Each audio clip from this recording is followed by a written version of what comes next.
face. That's my main man right there. Yeah. He's a cool guy.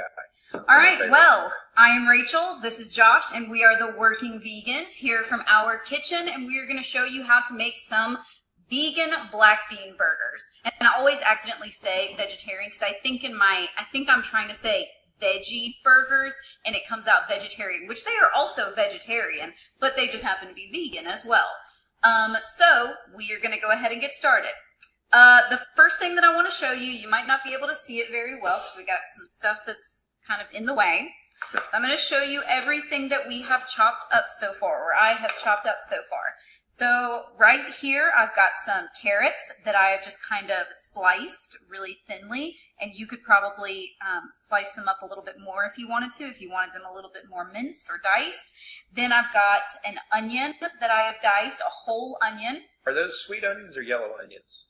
I believe they're yellow onions. I cool. think they're yellow onions. All onions taste the same to me, so I think it's a yellow onion because I can't really taste the difference between a sweet onion and a yellow onion. I'm a southern boy. I want my Vidalia onions, but they're hard to find this time of year, so anyways.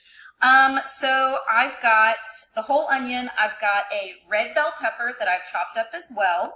And what I like to do when I chop the red bell pepper is once I kind of get everything separated, I kind of make strips and then switch them and cut them up that way so that they're nice and small. I've also got some cilantro. It's about a half of a cup of cilantro. And if you've never had cilantro before, it smells absolutely amazing. Love it. And it tastes really good too. It adds a lot of flavor to your burger. And it just smells good. Like, you'll see in a second when we actually go to make the burger patties, like, your hands end up smelling like cilantro for, like, the next couple hours until you take a shower. Awesome. So it's actually kind of nice. And then lastly, you may not be able to see, but I've got some minced garlic. I just took about 4 medium-sized garlic cloves and then chopped those up nice and small. If you don't like the taste of garlic, I like the taste of garlic a lot, but if you don't like the taste of garlic, you could take a little bit out if you wanted to. So those are pretty much all of our vegetables. Oops, sorry, I've got some just regular corn here, some sweet corn, and then I've also got, of course, our black beans in a can. Hey, Amber Phillips just joined. Hey. Hi, Amber. Hi, Amber. Sorry. Thanks for joining us. And last but not least, I've got some oatmeal, which is kind of strange to think about putting this in a burger patty. But what I've done, I've got a tiny little food processor, and I just kind of pulsed it so that it was more like flour rather than oatmeal. And so we've just got some oatmeal that is going to help our burger kind of clump together. I really don't think that the oatmeal gives the burger itself much flavor, but it helps hold it together since we're not using eggs. The onions will do the same thing, and the black beans will do the same thing. And I have a cup of coffee because this is the only part she lets me do when she cooks. But keep calm and pretend it's on the lesson plan. Yes. Hi, Cadence. Just want you to know that even in our house, Cadence, if you'll notice, has to find a way to work herself into every video. Say, hey, Cadence. Come on. You know you want to. Say, hey, you're live. There you go. All right, let's get back to it. Okay, so what I'm going to do is I'm going to put in all of my vegetables. Let's hope that this works. Got my big bowl here, so I'm putting in my carrots, got my onions, the bell peppers, the cilantro, the garlic, all of that. And I'm just going to lump it all up into the bowl. Now, what if somebody like vegetables other than the ones you cook? Do you think you could put anything in there? Yes. Now, I've seen other recipes for veggie burgers or for just kind of vegan burger patties in general that have things like sweet potatoes. So if you're a sweet potato fan, you could probably also, I believe I've seen quinoa as one of the other ingredients that you could use.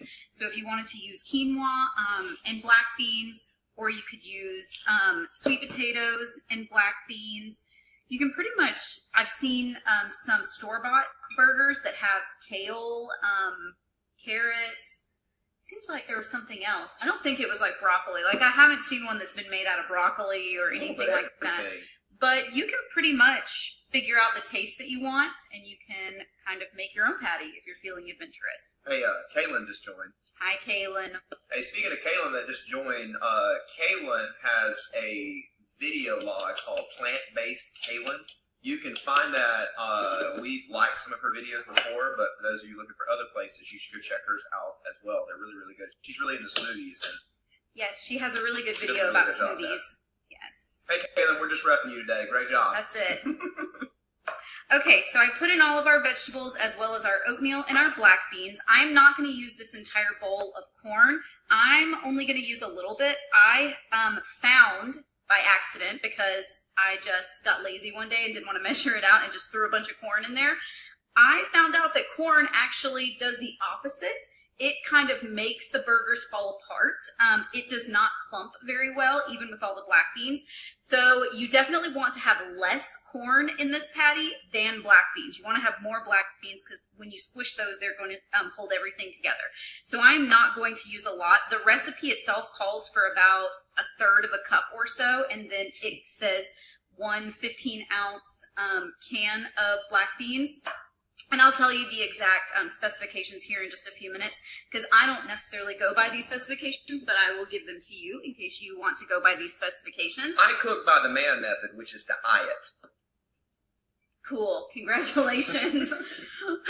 And that's why she doesn't let me have the main job. Right? No, I mean, technically this isn't supposed to have as much onions in it, but that's fine. I mean, I'm lazy and I don't want to have to store the other half of the onions, so I'm good. All right, the spices that we are going to use, and most of these I just kind of eyeball, but we've got some ground black pepper. The recipe calls for about 1/4 of a teaspoon, and again, I don't really measure it out, I just kind of go with it. We've got some regular sea salt, and then the recipe calls for about 3/4 of a teaspoon of this. Again, just kind of going with it. I am going to measure out the cumin. The cumin has a really strong flavor to it, so I like to make sure that I get just the right amount of cumin. I don't want to accidentally overpower the burger with cumin, and this is going to be 1 teaspoon of cumin. This is a half of a teaspoon right here, so I'm going to do 2 of these, so 1 teaspoon. I like math. You're so good. I know. And then we've also got some paprika. We're going to do 1/2 of a teaspoon of this, and I actually really like paprika, so sometimes I put in a little bit more. Oh, Miss Lee joined. Hey, Miss Lee. Hi, Miss Lee. She's so nice. She's one of my favorite people. She is. She was so nice. She messaged me to tell me we sent Miss Lee a black bean burger that I made earlier in the week, and so we sent one of the extras to Miss Lee, and she was so nice. She Facebook messaged me and told me that she really enjoyed it and that she would be joining us today. So we are glad to have you. Genuinely one of the nicest people I know. Yes.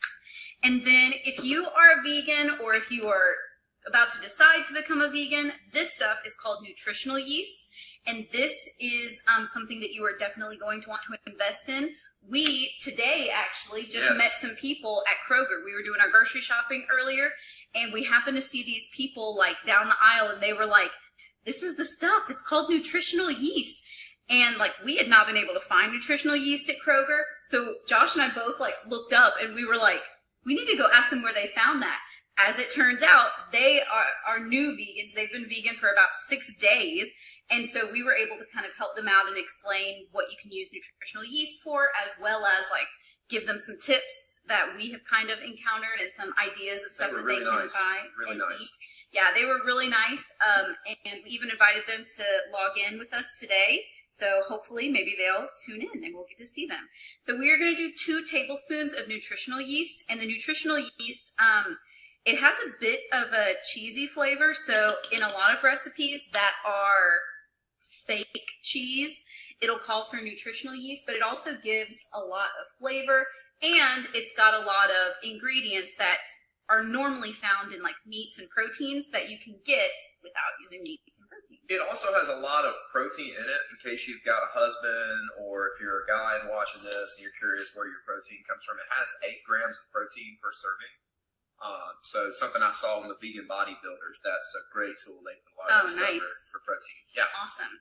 All right, so really quickly before we get going, the recipe itself is about 1/3 of a cup of diced onion, and I will put this on the Working Vegans Facebook page later. Then you do about 1/2 of a teaspoon of minced garlic, which again, I kind of eyeball it. I like garlic, so I just chop up about 3 or 4 cloves. Then you do about 1/2 of a cup of rolled oats. These are our rolled oats that we have. It's the same stuff that you would use to make just regular oatmeal. Then we've got 2 tablespoons of nutritional yeast, a teaspoon of cumin, 3/4 of a teaspoon of sea salt, half of a teaspoon of paprika, a 1/4 of a teaspoon of black pepper, 1 red bell pepper, 1 medium carrot, a half of a cup of cilantro. Then we've got our can of black beans, about a 15-ounce can. And I did drain them. The recipe says to drain them and then rinse them, but I just drained them because I like the flavor of them without being rinsed. And then about a half of a cup of corn. I think I told you a 1/3 of a cup earlier, but it's a half of a cup of corn. And then from here, you get to stick your hands in it and you get to make your patties. This can be my favorite and also my least favorite part of this. Earlier today, actually, I made some black bean burgers just so that we would have some that were kind of already ready, which we'll show you in a few minutes. And I definitely got lazy and decided to use my food processor that Josh got me for my birthday. And it was so great because I just threw everything into the food processor and like hit a button and it kind of mixed it for me. But I found very quickly that when I went to actually go make the patties, it did not hold together very well because it was so fine and it was kind of goopy. And so I made a test burger that we'll show you here in a little while, and it did not hold together very well. So I would suggest, if you are not grossed out and if you have the time to actually put your hands in this and kind of squish it all together, that seems to be the better option. But if you've got a food processor, you probably just want to pulse it a little bit and not actually let it kind of mix, or I forget what the setting. I used pulse at one point, but I may have used like liquefy or something crazy as the other setting because it came out very watery. Like a laser beam. All right, so right now, I don't know if you can see this, it looks pretty ominous. We can see everything is still kind of not mixed. And what I do is I actually squish the black beans. That way they kind of hold everything together. So I'm kind of just squishing everything together right now. But I find that this method actually helps everything stick together. By the way, if any of you that are watching have any questions, I keep looking over to make sure. We'll make sure they get answered. So if there's something we're leaving out, or if there's anything you want to know, make sure you type it. And Miss Lee, I saw where you said you joined late. I will post a link to this video later where you can come back and get the first half. No worries. All right, so with the amount that I've put into this bowl and the amount that we've kind of got, usually this is going to make about 5 patties. We've got a family of 4, so usually we kind of have 1 extra. Sometimes I'll try and do 6 so that Josh and I can both take 1 for lunch the next day. I will say that, will you get the bread? Let's show them the bread. Yes. The bread that we use is called Dave's Killer Bread. And the bread itself is actually very large. So, like, will you pull out, actually just use this. So this is the bread itself, and it's much larger than like a regular sized, piece of white bread that you would get at the store. So I tend to make the burger patties a little bit bigger just so that they take up the majority of the bread and your patty to bread ratio is off. No one ever likes that. So I do make the patties a little bit bigger so that we can kind of compensate for the size of the Dave's Killer Bread. All right. Ooh, this is the part that's kind of gross sometimes because you've got vegetables and like oatmeal all over your hands. All right, so what I do next is wash your hands. Well, I'll do that in a second. I don't have to do that just yet. So I've got a nice pan. I've lined it with parchment paper. I like parchment paper because then the patties don't get stuck to the paper, because we are going to put them in the freezer and we are going to freeze them for at least 30 minutes. I would say try and freeze them for about an hour. Sorry, you were so amazed upset by that fact. You were so upset that we have to wait like an hour. I'm hungry. I better get my jokes ready. I'm just kidding.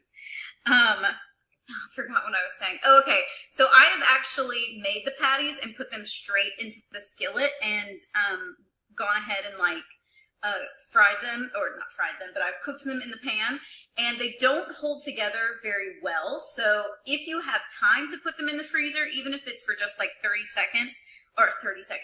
minutes or an hour, that would probably be better just so that it can kind of hold together. And really a lot of that is just so that it holds together when you transfer it from the pan to the skillet. You don't want it falling apart, you know, at that stage. But I have done it where I've made the patties